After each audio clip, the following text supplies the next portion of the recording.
Alright વિદ્યાર્થી મિત્રો, તો ચાલો આજે આપણે શરૂ કરીએ વિદ્યુત ફ્લક્સ. એક નવી રાશિ આજે આપણે ઇન્ટ્રોડ્યુસ કરવાના છીએ કે વિદ્યુત ફ્લક્સ એટલે શું.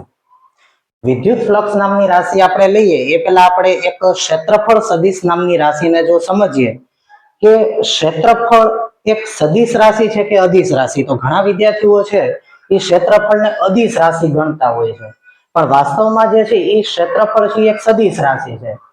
હવે કઈ રીતે એનો ક્ષેત્રફળ સદિશ લેવામાં આવે, તો દાખલા તરીકે કોઈ પણ આવી રીતે સમતલ રહેલું હોય તો એનો ક્ષેત્રફળ સદિશ છે તમે કાં તો એને આ દિશામાં લઈ શકો, એના ક્ષેત્રફળ સદિશને હું ડેલ્ટા એસ કહી દઉં, તો કાં તો એનો ક્ષેત્રફળ સદિશ તમે આ બાજુ લ્યો, સપાટીને લંબ રૂપે લેવામાં આવે, અથવા તો આ દિશામાં લ્યો પણ એના સમતલને લંબ રૂપે વિદ્યુત ક્ષેત્ર સદિશ ક્ષેત્રફળ સદિશ લેવામાં આવે.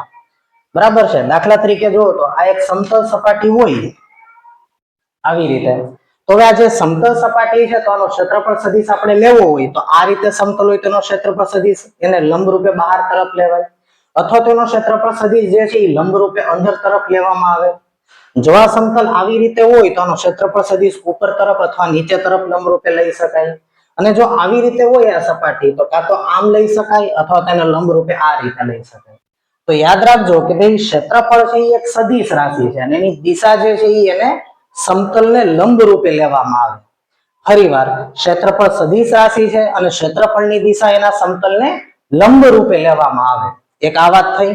હવે આપણે વિદ્યાર્થી મિત્રો એક બીજી ચર્ચા કરીએ તો કોઈ પણ બંધ સપાટી હોય તો એનો ક્ષેત્રફળ સદિશ કઈ રીતે લેવો. આ તો ખુલ્લી સપાટી કહેવાય, પણ માની લો કે આપણે બોક્સ બનાવીએ, બરાબર, બે સમતલ આવી રીતે રાખી દઈએ, બે ની ઉપર રાખી દઈએ, એક આ બાજુ રાખી દઈએ, તો 6 સપાટી મળીને શું બન્યું, એક બંધ પૃષ્ઠ બન્યું. અથવા તો એક ગોળો વિચારી લ્યો, ફૂટબોલનો દડો. તો આવા બધા જે પૃષ્ઠ છે એને કહેવામાં આવે બંધ પૃષ્ઠ. એના ક્ષેત્રફળ સદિશ કઈ રીતે લેવામાં આવે, તો એનો એક ખાસ નિયમ છે વિદ્યાર્થી મિત્રો કે કોઈ પણ બંધ સપાટી હોય તો એના ક્ષેત્રફળ સદિશ હંમેશા આઉટસાઇડ લેવામાં આવે, બહાર તરફ લેવામાં આવે. કઈ રીતે જુઓ તો માની લો કે આવું એક હું એક સમઘન ડ્રો કરી નાખું આવી રીતે. જો તો આ એક સમઘન આપણે દોર્યું, આને ટોટલ કેટલી સપાટી થઈ, તો આને ટોટલ 6 સપાટી થઈ. તો જો તો આનું ક્ષેત્રફળ સદિશ તો કે બહાર તરફ જ લેવામાં આવે. આનું ક્ષેત્રફળ સદિશ અંદર તરફ ન લઈ શકાય. હા, જો એકલું સમતલ હોત તો એકલું સમતલ હોતી તો માની લો કે એક જ સપાટી થી તેનો ક્ષેત્રફળ સદિશ એને લંબ રૂપે બહાર લઈ શકાય, આ બાજુ લઈ શકાય. પણ આ બંધ સપાટી હોવાથી એનો ક્ષેત્રફળ સદિશ હંમેશા બહાર તરફ જ લેવાનો, પૃષ્ઠમાં અંદર તરફ નહીં લેવાનો. ચાલો, આનો ક્ષેત્રફળ સદિશ આ રીતે બહાર તરફ લઈ શકાય, આનો ક્ષેત્રફળ સદિશ આ રીતે બહાર તરફ લઈ શકાય, આનો ક્ષેત્રફળ સદિશ આ રીતે બહાર લેવાનો.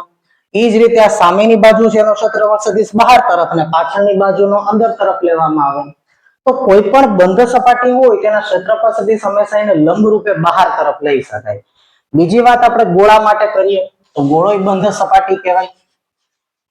તો જો તો આ રીતે જો હું તમને ગોળો દોરીને બતાવું તો ગોળા માટે કોઈ નિયમિત એવું કોઈ પૃષ્ઠ નથી, બરાબર, એક સમતલ પૃષ્ઠ નથી, પણ એનું જે પૃષ્ઠ છે એ ગોળાકાર છે, સમતલ નથી. સમતલ હોય તો તમે એના મૂલ્યનો એ જે ક્ષેત્રફળ છે એના મૂલ્યનો સદિશ એને લંબ રૂપે દોરી નાખશો સદિશ સ્વરૂપે. પણ અહીંયા ફૂટબોલનો દડો હોય તો એના જે પૃષ્ઠ સદિશ લેવામાં આવે તો એના નાના નાના ખંડો બનાવીને એના પૃષ્ઠ સદિશ લેવામાં આવે. દાખલા તરીકે જો તો તમે ત્રિપરિમાણમાં વિચારો તો જો તો આ એક એની એક ગોળાકાર સપાટી વિચારી લો બહારની તરફ. તો જો આનો ક્ષેત્રફળ સદિશ આ રીતે લેવામાં આવે, આને હું કહી દઉં ડેલ્ટા એસ સદિશ. પછી માની લો કે મારે અહીંયા એનો પૃષ્ઠ ક્ષેત્રફળ સદિશ દોરવું હોય તો એનો ક્ષેત્રફળ સદિશ માની લો કે આવો એક નાનો ગોળાકાર વિસ્તાર વિચારી લ્યો. હવે આ ગોળાકાર છે બહુ નાનો છે એટલે ગોળાકાર આપણા માટે શું બની ગયું, સમતલ બની ગયું. તો એનો ક્ષેત્રફળ સદિશ આ રીતે દોરવો જોઈએ આપણે. પછી અહીંયા એક ગોળાકાર હું દોરી નાખું. એ ફૂટબોલના દડા ઉપર ઘણા બધા નાના નાના સ્ક્વેર હશે ફૂટબોલના દડા ઉપર, બ્લેક એન્ડ વ્હાઈટ. તો માની લો કે આવું એક સ્ક્વેર તમે અહીંયા વિચારી લ્યો અથવા તો એક આવી સપાટી વિચારી લ્યો. તો આ સપાટી દડો છે એ ગોળ છે પણ આ સપાટી સમતલ બની ગઈ. તો આ સપાટી આટલી અમથી સપાટીનો ક્ષેત્રફળ સદિશ આ રીતે લેવામાં આવે. તો આવી રીતે તમે જોઈ શકો છો કે જો સપાટી ગોળાકાર ન હોય, સપાટી સમતલ ન હોય, બંધ સપાટી સમતલ ન હોય તો એના આવી રીતે એના નાના નાના ઘણા બધા સદિશો લઈ શકાય. જેમ કે આની પહેલા મેં બંધ સપાટી દોરી હતી સમઘન, તો એના કેટલા સદીશો દોર્યા હતા? બે આ રીતે, એક ઉપર એક નીચે, એક આગળ પાછળ, એમ 6 સદીશો આપણે દોર્યા હતા. પણ ફૂટબોલનો દડો હોય અથવા તો ગોળાકાર સપાટી હોય તો એના આવા ઘણા બધા ક્ષેત્રફળ સદીશો તમે દોરી શકો, જેના સમતલને કેવી રીતે હોય? લંબ રૂપે અને પાછા બહાર તરફ. એટલે સમઘન કે લંબઘન હોય તો કેમ દોરવાના એ ખબર પડી ગઈ. જો ગોળાકાર સપાટી હોય તો એના ક્ષેત્રફળ સદિશ આપણે બહાર તરફ જ લેવામાં આવે, અને આવી રીતે જેટલા તમારે સમતલની જરૂર હોય એ રીતેના ક્ષેત્રફળ સદિશ આને લંબ રૂપે તમે લઈ શકો. પણ ટૂંકમાં કહેવાની વાત એ છે કે જો બંધ સપાટી હોય તો એના ક્ષેત્રફળ સદિશ હંમેશા બહાર તરફ લેવામાં આવે. અને વિદ્યુત અને ક્ષેત્રફળ સદિશ કેવી રાશિ છે? તો કે ક્ષેત્રફળ છે એ સદિશ રાશિ છે, એની દિશા એના સમતલને લંબ રૂપે લેવામાં આવે. જો સમતલ ન હોય પણ ગોળાકાર સપાટી હોય તો એના નાના નાના ખંડો તો સમતલ જ થાય. તો ઈ સમતલને લંબ રૂપે ઘણા બધા સદિશો તમે દોરી નાખો અને ઈ બધાના મૂલ્યનો સરવાળો એટલે તમને ટોટલ એનું ક્ષેત્રફળ મળી જશે. તો આવી રીતે વિદ્યાર્થી મિત્રો બંધ સપાટીના ક્ષેત્રફળ સદિશ હંમેશા બહાર તરફ લેવામાં આવે. બંધ પૃષ્ઠ હોય તો એના ક્ષેત્રફળ સદિશ બહાર તરફ લેવામાં આવે. માત્ર એક જ સમતલ હોય તો એનો ક્ષેત્રફળ સદિશ બહાર તરફ અથવા અંદર તરફ લઈ શકાય. તો આપણને આ ક્ષેત્રફળ સદિશ વિશે ખબર પડી હોય તો હવે આપણે વિદ્યુત ફ્લક્સ શરૂ કરીએ. તો વિદ્યુત ફ્લક્સ એટલે શું? તો વિદ્યુત ફ્લક્સ એટલે આપેલા પૃષ્ઠમાંથી પૃષ્ઠને લંબ રૂપે કોઈ પણ તમને પૃષ્ઠ આપ્યું હોય વિદ્યુત ક્ષેત્રની અંદર, માની લો કે મેં એક પૃષ્ઠ મૂકી દીધું, એક સમતલ મૂકી દીધું વિદ્યુત ક્ષેત્રમાં, અને અત્યારે તમે આવું ખુલ્લું સમતલ જ વિચારી લો સમજવા માટે, પછી આપણે ધીમે ધીમે બંધ પૃષ્ઠ માટે પણ આવશું. તો માની લો કે તમને એક આવું ખુલ્લું સમતલ આપ્યું છે સમાન વિદ્યુત ક્ષેત્રની અંદર, અને હવે આ સમતલમાંથી કેટલી ક્ષેત્ર રેખા પસાર થઈ? તો આપેલા સમતલમાંથી આપેલા પૃષ્ઠમાંથી જે ક્ષેત્ર રેખાઓની સંખ્યા પસાર થાય છે એ ક્ષેત્ર રેખાની સંખ્યાનું માપ એને કહેવામાં આવે વિદ્યુત ફ્લક્સ ફાઈ. આપેલા પૃષ્ઠમાંથી અથવા તો આપેલા સમતલમાંથી પસાર થતી વિદ્યુત ક્ષેત્ર રેખાની સંખ્યાનું માપ એટલે વિદ્યુત ફ્લક્સ. આપેલા પૃષ્ઠમાંથી પૃષ્ઠને લંબ રૂપે પછી પસાર થતી ક્ષેત્ર રેખાની સંખ્યાનું માપ એને કહેવામાં આવે વિદ્યુત ફ્લક્સ. જો આપેલા સમતલમાંથી વધારે ક્ષેત્ર રેખા પસાર થાય તો એમાંથી ફ્લક્સ વધારે પસાર થયું એમ કહેવાય. જો આપેલા સમતલમાંથી ઓછી ક્ષેત્ર રેખા પસાર થાય તો ફ્લક્સ ઓછું છે એમ કહેવાય. તો આપેલા પૃષ્ઠમાંથી ફ્લક્સ વધારે મતલબ કે એમાંથી ક્ષેત્ર રેખા વધારે પસાર થાય છે, આપેલા પૃષ્ઠમાંથી છે ઓછી ક્ષેત્ર રેખા પસાર થતી હોય તો ફ્લક્સ ઓછું પસાર થાય છે. હવે વિદ્યાર્થી મિત્રો અહીંયા વિદ્યુત ફ્લક્સ જે છે એ એકચ્યુઅલમાં છે શું? તો કે ભાઈ સમતલમાંથી પૃષ્ઠમાંથી પસાર થતી વિદ્યુત ક્ષેત્ર રેખાની સંખ્યાનું માપ. તો વિદ્યુત ક્ષેત્ર રેખા જે છે એ ખરેખર એક ઉર્જા છે. જેવી રીતે તમે 11મા ધોરણમાં ભણી ગયા કે ભાઈ વિદ્યુત ચુંબકીય, 8, 9, 10માં ભણી ગયા કે ભાઈ વિદ્યુત ચુંબકીય તરંગો એટલે શું? તો કે અવકાશની અંદર જે છે જ્યારે વિદ્યુત ક્ષેત્ર અને ચુંબકીય ક્ષેત્ર જ્યારે પ્રસરે તો એને આપણે વિદ્યુત ચુંબકીય તરંગો કહેતા. હવે વિદ્યુત અને ચુંબકીય ક્ષેત્ર પ્રસરે તો એ કયા સ્વરૂપમાં પ્રસરે છે? તો કે વિદ્યુત ક્ષેત્ર અને ચુંબકીય ક્ષેત્રના સ્વરૂપમાં. અને વિદ્યુત અને ચુંબકીય ક્ષેત્રના દોલનો થતા હોય એને આપણે વિદ્યુત ચુંબકીય તરંગો કહેતા હોઈએ. તો રિયલમાં જે વિદ્યુત અને વિદ્યુત ચુંબકીય તરંગો છે એ જ્યારે અવકાશમાં પ્રસરે છે તો તમે યાદ કરો તો તમે 11મા ધોરણમાં એવું કહેતા કે વિદ્યુત ચુંબકીય તરંગો પ્રસરે છે મતલબ કે ઉર્જા પ્રસરે છે. સૂર્યમાંથી આપણા સુધી વિદ્યુત ચુંબકીય તરંગો આવ્યા મતલબ કે ઉર્જા આપણા તરફ આવી. તો એ વિદ્યુત ચુંબકીય તરંગો એકચ્યુઅલમાં છે શું? વિદ્યુત ક્ષેત્ર અને ચુંબકીય ક્ષેત્ર. તો વિદ્યુત ક્ષેત્ર છે એ એક પ્રકારની ઉર્જા છે. તો આપેલા સમતલમાંથી કેટલી ઉર્જા પસાર થઈ એનું એક માપ આપશે તમને વિદ્યુત ફ્લક્સ. તો વિદ્યુત ફ્લક્સ એટલે આપેલા પૃષ્ઠમાંથી કેટલી વિદ્યુત ક્ષેત્ર રેખાની સંખ્યા પસાર થઈ એનું એક માપ છે. દાખલા તરીકે હું તમને એક બિંદુવત વિદ્યુતભાર Q દોરીને બતાવું તો બોલો તો Q ની વિદ્યુત ક્ષેત્ર રેખા આવી રીતે હતી ત્રિપરિમાણમાં. હવે તમે એક ગોળાકાર પૃષ્ઠ વિચારી લો તો એક પૃષ્ઠ અહીંયા વિચારો અને એક પૃષ્ઠ અહીંયા વિચારો, બે સરખા વિચારી લો ગોળાકાર સમતલ. તો તમે જોઈ શકો છો અહીંયા વિદ્યુત ક્ષેત્ર પ્રબળ છે. જો નજીકના વિસ્તારમાં વિદ્યુત ક્ષેત્ર રેખા ગીચોગીચ હશે તો આ પૃષ્ઠમાંથી વધારે ક્ષેત્ર રેખા પસાર થશે અને આમાંથી ક્ષેત્ર રેખાની સંખ્યા ઓછી પસાર થશે. તો આપેલા પૃષ્ઠમાંથી વધારે ક્ષેત્ર રેખા પસાર થઈ મતલબ કે આની કરતા આની સાથે સંકળાયેલું ફ્લક્સ કેવું કહેવાય? વધારે કહેવાય. તો આમ કોઈ પણ પૃષ્ઠમાંથી પસાર થતી વિદ્યુત ક્ષેત્ર રેખા જો વધારે પસાર થાય તો એની સાથે સંકળાયેલું ફ્લક્સ વધારે છે, ઓછી પસાર થાય તો ઓછું છે, અને જો પસાર જ ન થાય તો વિદ્યુત ફ્લક્સ 0 છે એમ કહેવાય. તો ફરીવાર કે કોઈ પણ પૃષ્ઠમાંથી પસાર થતી વિદ્યુત ક્ષેત્ર રેખાની સંખ્યાનું માપ એટલે વિદ્યુત ફ્લક્સ. હવે આપણે અહીંયા જોઈએ કે ભાઈ કોઈ પણ સમતલમાંથી કેટલી વિદ્યુત ક્ષેત્ર રેખા પસાર થાય એનો આધાર કઈ કઈ બાબત ઉપર હોય. એટલે કે વિદ્યુત ક્ષેત્ર રેખા કેટલી પસાર થઈ મતલબ કે ફ્લક્સ કેટલું એનો આધાર કઈ કઈ બાબત ઉપર હોય. કેમ કે કેટલી ક્ષેત્ર રેખા પસાર થઈ એને જ આપણે ફ્લક્સ કીધું છે. તો કોઈ પણ સમતલમાંથી કેટલી ક્ષેત્ર રેખા પસાર થઈ એટલે કે કેટલું ફ્લક્સ પસાર થયું એનો આધાર કઈ કઈ બાબત ઉપર છે. જો આપણે એના ઉપર ડિટેલમાં ચર્ચા કરીએ તો પેલું કે તમે વિચારો વિદ્યુત ક્ષેત્ર જે છે પ્રબળ હોય તો વિદ્યુત ક્ષેત્ર પ્રબળ હોય તો આમાંથી જો તો ક્ષેત્ર રેખા ગીચોગીચ હશે અને વિદ્યુત ક્ષેત્ર નબળું હોય તો ક્ષેત્ર રેખા છોટી છોટી હશે. તો અહીંયા જે મેં સમતલ દોર્યું છે આ સમતલને તમે આવી રીતે વિચારી શકો. જો તો આમ માની લો કે આ સમતલ આ રીતે છે અને ત્રિપરિમાણમાં તમે વિચારો તો કે સમાન વિદ્યુત ક્ષેત્ર છે, વિદ્યુત ક્ષેત્ર રેખા આવી રીતે પસાર થાય છે માની લો કે x દિશામાં અને ઘણી બધી ક્ષેત્ર રેખાઓ છે આ રીતે 3D માં તમે વિચારી લો બરાબર. આવી રીતે વિદ્યુત ક્ષેત્ર રેખા પસાર થાય છે. હવે અહીંયા મેં એક સમતલ મૂકી દીધું છે તો આ સમતલમાંથી કેટલી ક્ષેત્ર રેખા પસાર થઈ એનો આધાર એક તો વિદ્યુત ક્ષેત્ર ઉપર છે.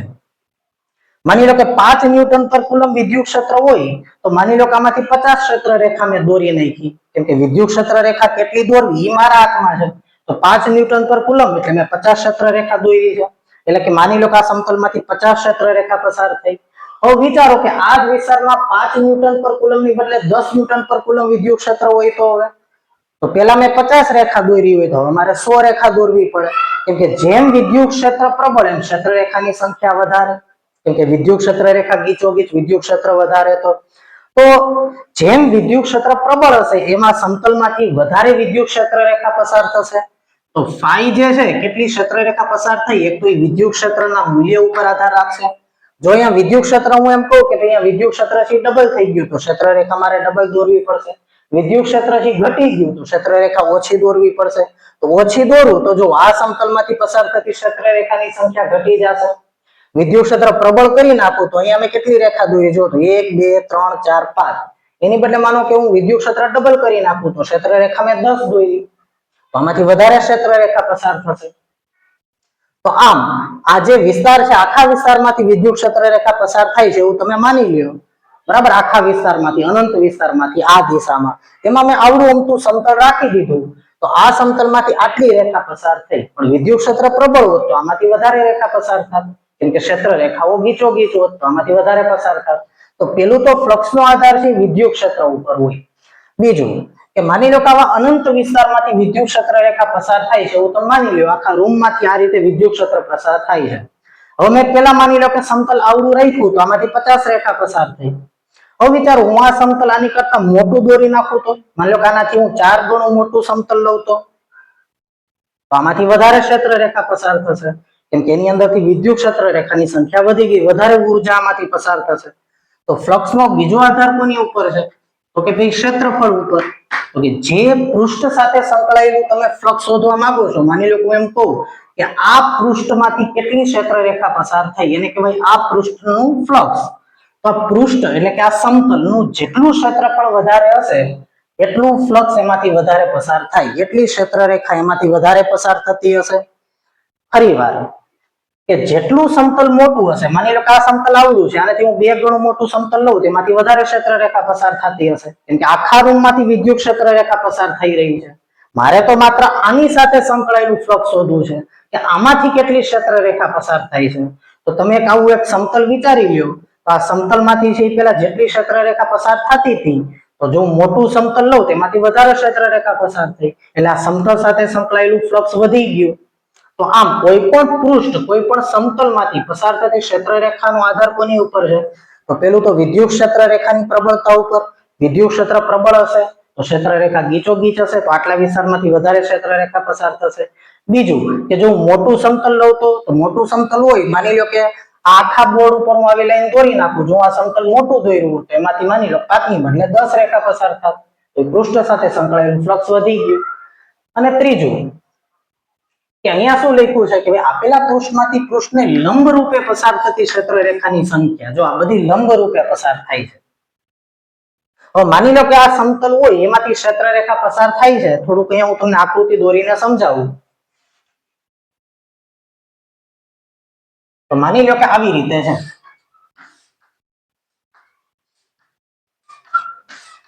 બરાબર. હવે જો તો આ બુક આવી રીતે છે એટલે આમાંથી જો તો આટલી રેખા પસાર થઈ 1 2 3 4 5 6. રિયલમાં તમે ત્રિપરિમાણમાં સમજજો. આને સમાંતર હજી એક રેખા અહીંયા આવેલી હશે બધી, એને સમાંતર અહીંયા પણ આવેલી હશે. આખા રૂમમાંથી સમાંતર રેખાઓ પસાર થાય છે એવું તમારે વિચારવાનું. અહીંયા મેં તમને 2D માં દોરીને સમજાવ્યું છે. તો જો તો અહીંયા તમે આવી રીતે જો આ રેખા દોરી નાખશો તો આમાંથી આટલી રેખા પસાર થઈ 1 2 3 4 5 6. રિયલમાં 6 નહીં, સમજાવવા માટે હું 6 દોરું છું. તો માની લ્યો કે અત્યારે તમે આનો ક્ષેત્રફળ સદિશ લ્યો તો કઈ દિશામાં લ્યો? તો જો તો આનો ક્ષેત્રફળ સદિશ વિદ્યુત ક્ષેત્રની દિશામાં જ આવશે, કેમ કે સમતલ મેં આમ રાખ્યું છે એટલે આનો ક્ષેત્રફળ સદિશ એને લંબ રૂપે આ રીતે, જો તો આને લંબ રૂપે આમ, તો આનો જે ક્ષેત્રફળ સદિશ છે એ પણ આ રીતે જ આવ્યો. ડેલ્ટા એસ અને ઈ બે સેમ દિશામાં છે. તો જ્યારે વિદ્યુત ક્ષેત્ર રેખા છે એ સમતલને લંબ રૂપે હોય ત્યારે વિદ્યુત ક્ષેત્ર સદિશ અને પૃષ્ઠ સદિશ બે એક જ દિશામાં હોય, યાદ રાખજો. ફરીવાર શું કહું છું, દાખલામાં તમે આ ભૂલ કરશો. તમને શું કીધું હોય કે સમતલ છે એ વિદ્યુત ક્ષેત્રને લંબ રૂપે છે. જો આ સમતલ છે, વિદ્યુત ક્ષેત્ર રેખા આમ છે, સમતલ એને લંબ રૂપે છે, તો તમે θ 90 ડિગ્રી લેવો. પણ 90 ડિગ્રી ન થાય, કેમ કે સમતલ આ રીતે હોય તો ક્ષેત્રફળ સદિશ એને લંબ રૂપે જ આવશે એટલે વિદ્યુત ક્ષેત્ર અને પૃષ્ઠ સદિશ બે એક જ દિશામાં આવે. તો જો તાનો ક્ષેત્રફળ સદિશ અને વિદ્યુત ક્ષેત્ર બે એક જ દિશામાં છે.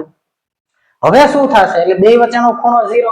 હવે એક કામ કરો કે અહીંયા વિદ્યુત ક્ષેત્ર આમ અને ઈ બે વચ્ચેનો ખૂણો 0 છે. હવે એક કામ કરો, જો આ સમતલને આમ દોરું તો જો તો આમ કરું તો આમ,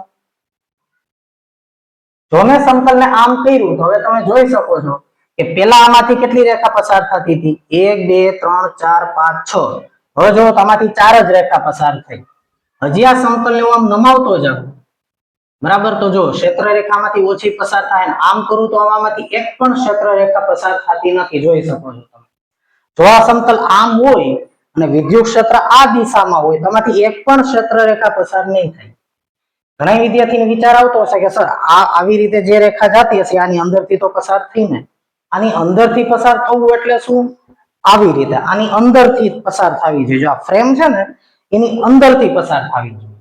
આવી રીતે પસાર થાય આમ, એને અંદરથી પસાર થઈ ન કહેવાય. અંદરથી એટલે આમ પસાર થવું પડે, આમ આવી રીતે આની આરપાર જવું પડે. આમ અહીંયાથી દાખલ થાય, અહીંયાથી નીકળે, એને એની અંદરથી પસાર થઈ કહેવાય. જો આમ પસાર થાય અને પેરેલલ આમ, એ અંદરથી પસાર થઈ ન કહેવાય. એટલે જો સમતલ આવી રીતે હોય અને વિદ્યુત ક્ષેત્ર આમ હોય, ક્ષેત્ર રેખા આમ હોય તો એની અંદરથી ગળકીને પસાર નથી થતી, એની અંદરથી આમ ગળકીને પસાર થવી જોઈએ, ત્યારે એની અંદરથી પસાર થઈ એમ કહેવાય. તો જો તો પેલા આમ હતું ત્યારે વધુમાં વધુ ક્ષેત્ર રેખા પસાર થતી હતી. તો બોલો ઈ અને ડેલ્ટા એસ વચ્ચેનો ખૂણો કેટલો હતો? તો ઈ અને ડેલ્ટા એસ વચ્ચેનો ખૂણો θ બરાબર 0 હતો. જો તો પેલી આકૃતિ. તો બીજી આકૃતિમાં શું છે? તો જો તો મેં સમતલને આમ કરીને આમ નમાયું. જો આ રીતે આકૃતિ મેં દોરી, બીજી આકૃતિ. તો તમે જોઈ શકો કે આનો ક્ષેત્રફળ સદિશ આ રીતે થઈ ગયું અને વિદ્યુત ક્ષેત્ર આ રીતે થઈ ગયું. ઈ ડેલ્ટા એસ બે વચ્ચેનો ખૂણો θ છે. પેલા બે વચ્ચેનો ખૂણો 0 હતો, જોઈ લો. ઈ અને ડેલ્ટા એસ વચ્ચેનો ખૂણો 0 હતો. એટલે અહીંયા θ બરાબર 0, અહીંયા θ બરાબર θ છે. તો ખૂણો વધ્યો કોની વચ્ચેનો? વિદ્યુત ક્ષેત્ર સદિશ ઈ અને ડેલ્ટા એસ સદિશ વચ્ચેનો ખૂણો વધ્યો. તો જો ફ્લક્સ ઘટ્યું આ રીતે, બરાબર. જો ખૂણો વધ્યો તો જો આમાંથી પસાર થતી રેખા ઘટી. જો આ ઉપરની નીચેની રેખાઓ આમાંથી પસાર નથી થતી. હજી ખૂણો વધારું તો હજી બે રેખા ઘટી ગઈ. હજી ખૂણો ઘટાડું તો જો હવે એકે રેખા પસાર નથી થતી. તમને એમ થાય સર આ રેખા તો આમાંથી પસાર થાય છે, પણ એમાંથી પસાર થઈ ન કહેવાય, એની અંદર ગળકીને પસાર થાય એને જ પસાર થઈ કહેવાય. તો જો અહીંયા θ, અહીંયા ડેલ્ટા એસ સદિશ આવી રીતે આવશે કે સમતલને લંબ રૂપે, વિદ્યુત ક્ષેત્ર સદિશ આવી રીતે θ બરાબર 90 ડિગ્રી. તો આ કેસની અંદર એક પણ રેખા પસાર નથી થતી. તો તમે જોઈ શકો છો જેમ જેમ θ વધતા ગયા એમ આપેલા પૃષ્ઠમાંથી પસાર થતી વિદ્યુત ક્ષેત્ર રેખાની સંખ્યા ઘટતી ગઈ.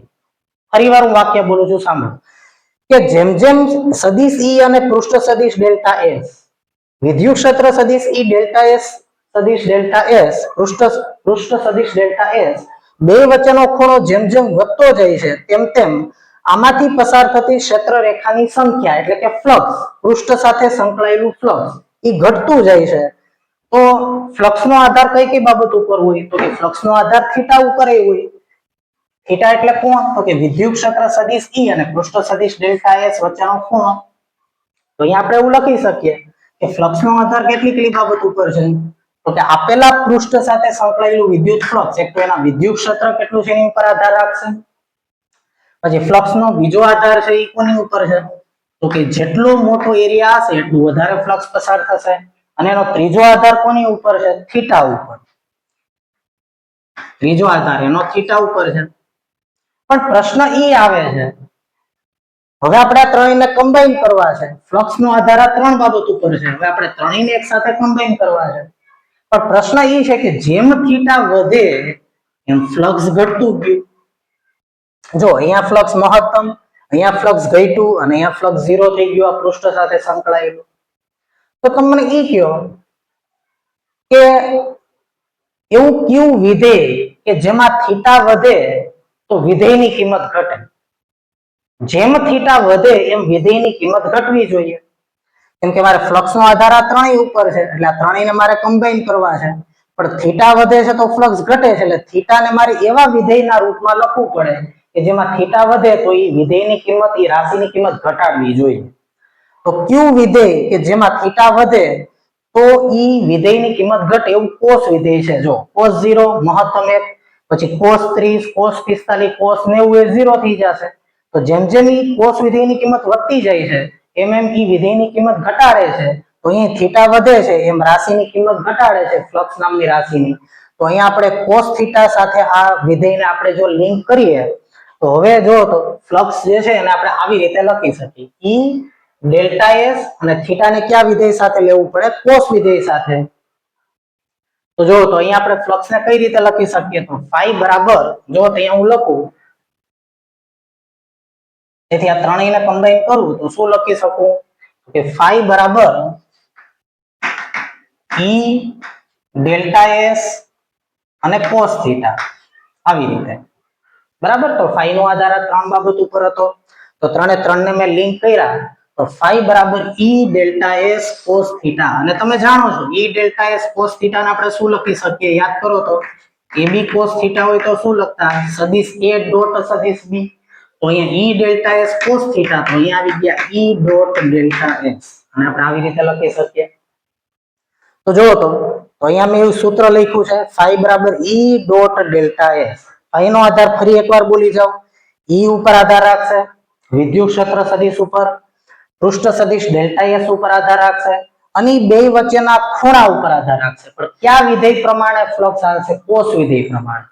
એટલે cos વિધેય પ્રમાણે આલે તો E delta S cos theta એટલે E ડોટ ડેલ્ટા S. તો આવી રીતે અહીં આપણે ફ્લક્સ નું સૂત્ર બનાવ્યું અને આ સૂત્ર બનાવ્યું તો હવે ફ્લક્સ ની વ્યાખ્યા આપણે આ સૂત્ર ઉપરથી લખવી છે અહીંયા.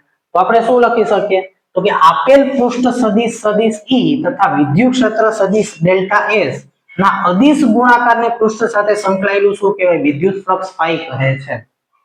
બરાબર છે. તો કોઈ પણ પૃષ્ઠ સાથે સંકળાયેલું ફ્લક્સ એનું આપણે સૂત્ર બનાવ્યું અને સૂત્ર ઉપરથી હવે આપણે બુકની અંદર એની વ્યાખ્યા આપી છે તો આપણે આવી રીતે એની વ્યાખ્યા લખશું. ફરી પાછી ભૌતિક વિજ્ઞાનની દ્રષ્ટિએ આપણે આવી રીતે એની સાયન્ટિફિક વ્યાખ્યા આપી શકીએ કે આપેલ પૃષ્ઠ સદિશ E તથા વિદ્યુત ક્ષેત્ર સદિશ ડેલ્ટા S ના કેવા ગુણાકારને બોલો ડોટ ગુણાકાર એટલે અદિશ ગુણાકાર, ક્રોસ ગુણાકાર એટલે સદિશ ગુણાકાર, સાઇન વિધેય આવે તો સદિશ ગુણાકાર, cos વિધેય આવે તો અદિશ ગુણાકાર.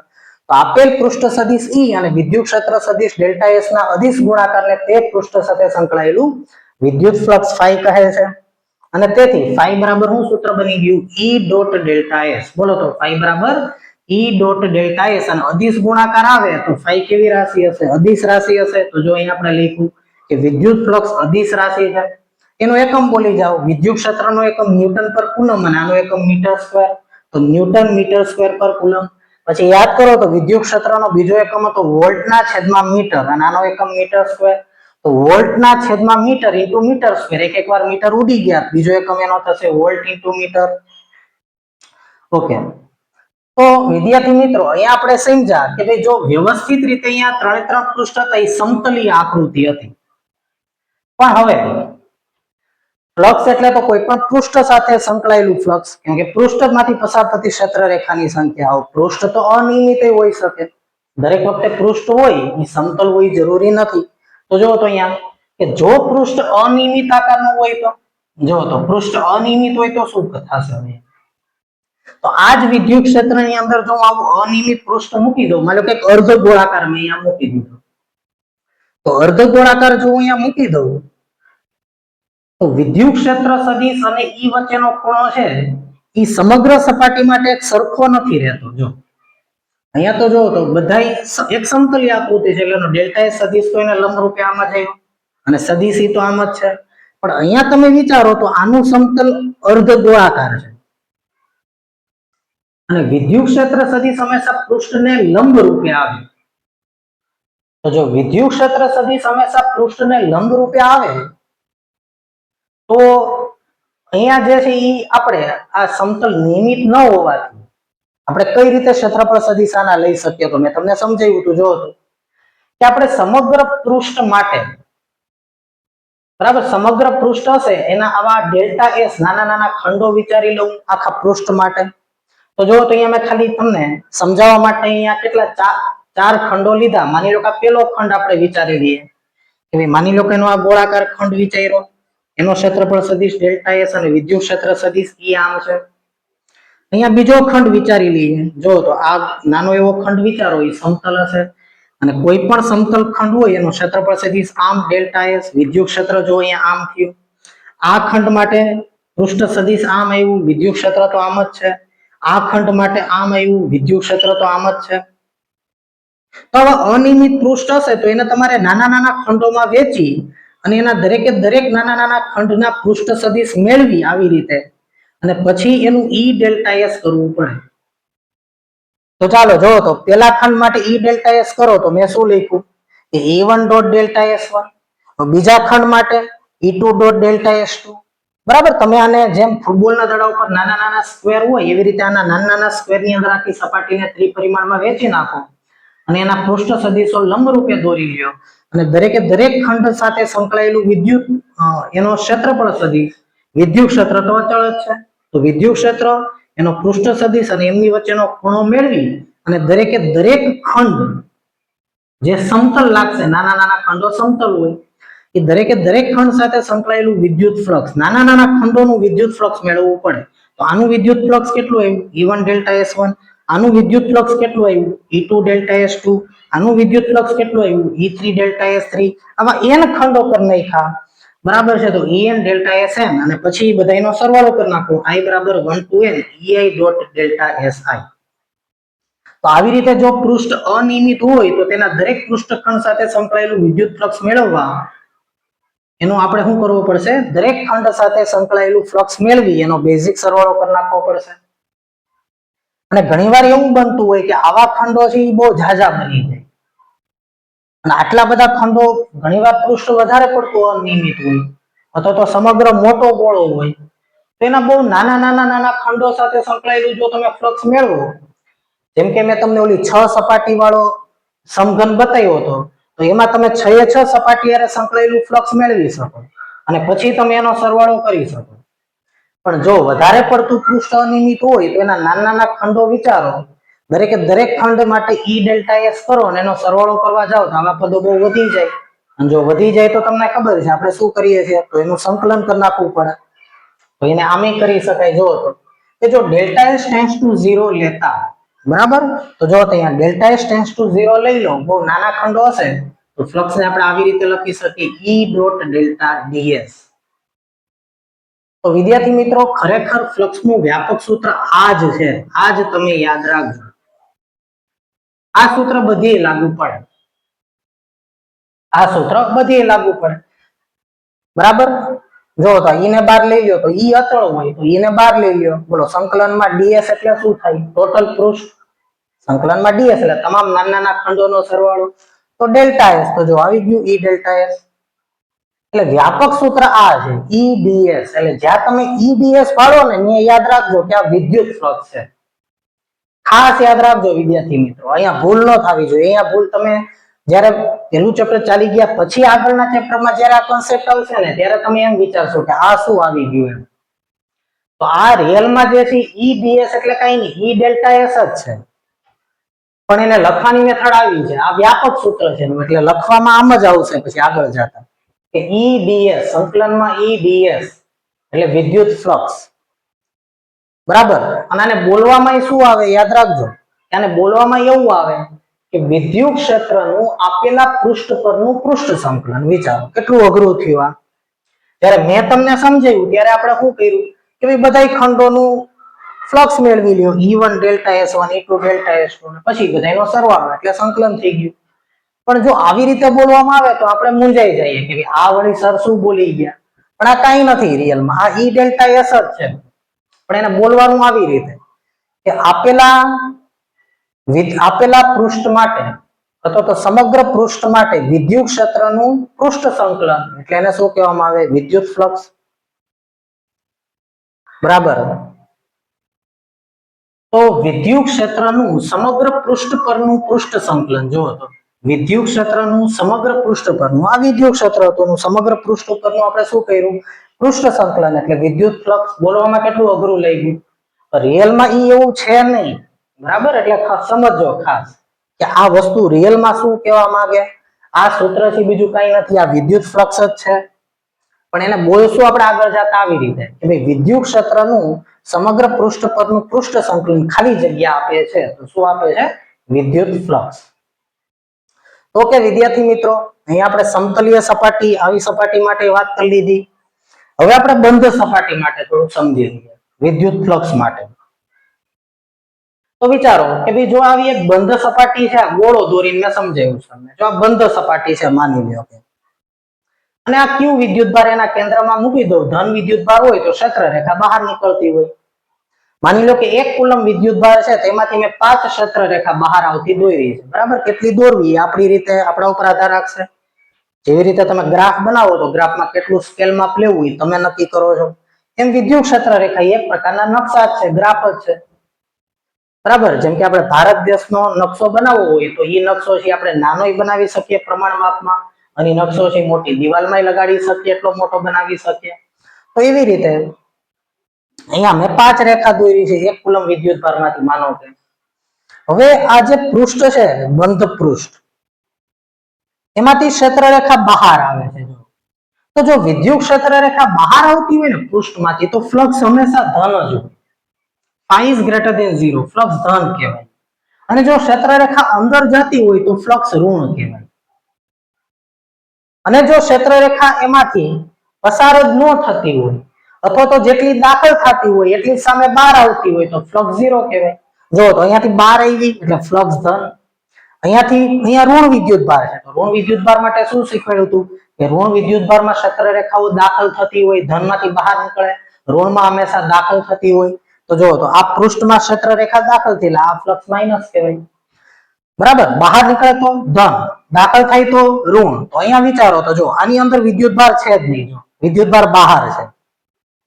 તો માની લો કે આની ક્ષેત્ર રેખા બધી બાજુ છે, પણ મેં એની પાસે ગોળો રાખી દીધો તો જો તો 3 રેખા દાખલ થઈ, દાખલ થાય તો ફ્લક્સ ઋણ, અને 3 રેખા બહાર આવી તો ફ્લક્સ ધન. તો જેટલું ધન એટલું જ ઋણ, તો ટોટલ ફ્લક્સ શું થઈ ગયું? 0. તમને એવો પ્રશ્ન થાય કે સર ધન શું કામ એને લીધું?